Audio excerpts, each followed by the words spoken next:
Bonjour Noël Chenot. Bonjour. Merci d'avoir accepté notre invitation. Alors première question, à la suite du succès populaire des JO de Paris 2024, on a pu observer une hausse des licenciés. Et si c'est forcément une bonne nouvelle, ça pose aussi des problèmes dans les communes. Pour quelles raisons? Eh bien, effectivement, les JO étaient une magnifique fête nationale. Aujourd'hui, on a effectivement la rançon de la gloire, pardon, du succès. Et dans nos communes, on a une vraie problématique, c'est la place, les créneaux dans nos gymnases. On est un peu saturé sur nos équipements. On n'a pas assez d'équipements. On devrait en créer un peu plus. On essaye de trouver des solutions différentes, mais la mutualisation, on ne peut pas faire du tennis ou du handball sur n'importe quel terrain. Donc à un moment, on n'a pas le choix de créer quand même des espaces sportifs dédiés.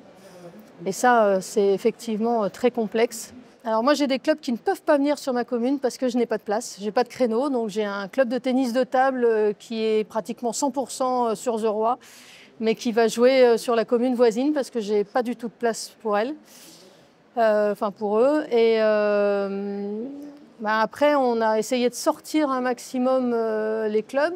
Tous ceux, en tout cas, qui pourraient jouer dehors, on les sort. Mais on a quand même un problème l'hiver. À un moment, on ne peut pas arrêter de faire du sport l'hiver. Donc, il faut quand même pouvoir trouver des créneaux, au moins quand il pleut ou quand il fait trop froid dehors, pour les sports, en tout cas, qui ont besoin, quoi. Justement, si on reste dans ce sujet, il y a une circulaire visant à rendre accessible d'ici la fin de l'année scolaire 2026-2027 la totalité des équipements sportifs des établissements scolaires aux clubs sportifs. Est-ce que cette piste de mutualisation des équipements, c'est une bonne piste, mais est-ce que ça sera suffisant ? Alors c'est une bonne piste parce que de toute façon, c'est des équipements qui doivent s'ouvrir à la population absolument. C'est compliqué, pas partout. Il y a des territoires où ça fonctionne déjà très bien. Il y en a d'autres où c'est extrêmement compliqué d'ouvrir les établissements scolaires aussi par la configuration des lieux.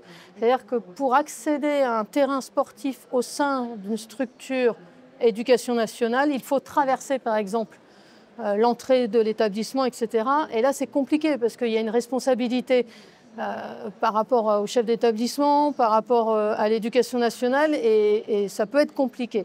Mais tous les équipements éducation nationale n'ont pas ça. Certains sont facilement accessibles et il faut effectivement qu'il y ait un vrai partenariat et un vrai travail de partenariat entre les collectivités, l'éducation nationale et les associations. C'est vital. Mais ça ne réglera pas tout.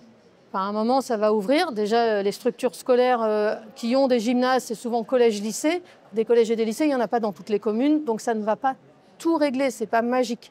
Ça fait partie des choses sur lesquelles on doit continuer à travailler. La ministre des Sports en a encore parlé ce matin. Elle est à 100% pour. Il faut lever les derniers freins.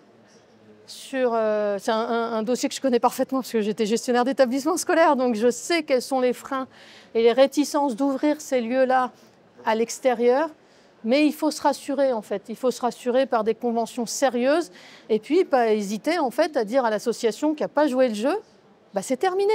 On ne vous ouvrira plus ces portes-là et c'est un autre club qui en bénéficiera. Mais il y a peu de chances qu'en fait que les associations ne jouent pas le jeu. Elles sont aussi intéressées pour avoir accès à ces lieux-là. Mais ça ne résoudra pas tout, c'est une certitude. Dernière question, le projet de loi de finances 2026, en l'état, acte une baisse drastique des crédits dédiés au sport. Est-ce que vous craignez que le sport, et en particulier le sport populaire, fasse les frais des coupes budgétaires décidées par le gouvernement ? Oui, c'est une crainte. C'est une crainte qu'on peut avoir parce que le sport fait partie de nos budgets et ce n'est pas à la marge, c'est des gros investissements. On a besoin toujours d'améliorer. On sait qu'on a beaucoup d'équipements sportifs très vieillissants sur le territoire. Donc on a besoin absolument de rénover, d'améliorer les lieux. On a des nouvelles pratiques qui sortent. On a besoin de créer ces nouvelles pratiques.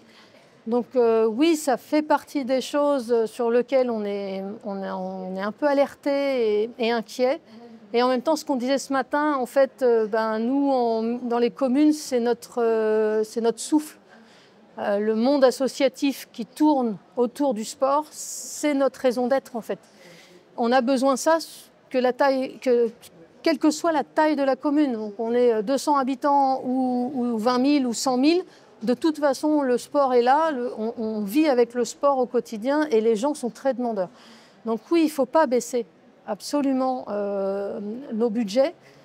Et si on baisse dans le sport, entre guillemets, en tout cas, il ne faut surtout pas toucher à d'autres dotations globales de fonctionnement et autres pour pouvoir nous laisser toujours cette petite marge qui fait que nous, de toute façon, dans nos collectivités, on fera la différence parce qu'on sait que c'est vital. Les associations viendront nous aider. On peut trouver toujours à s'améliorer, à aller chercher, nous aussi, à faire le travail pour aller chercher de l'argent. Mais il ne faut surtout pas que l'État se désengage parce que c'est quand même notre première source de financement. Merci beaucoup. Merci à vous.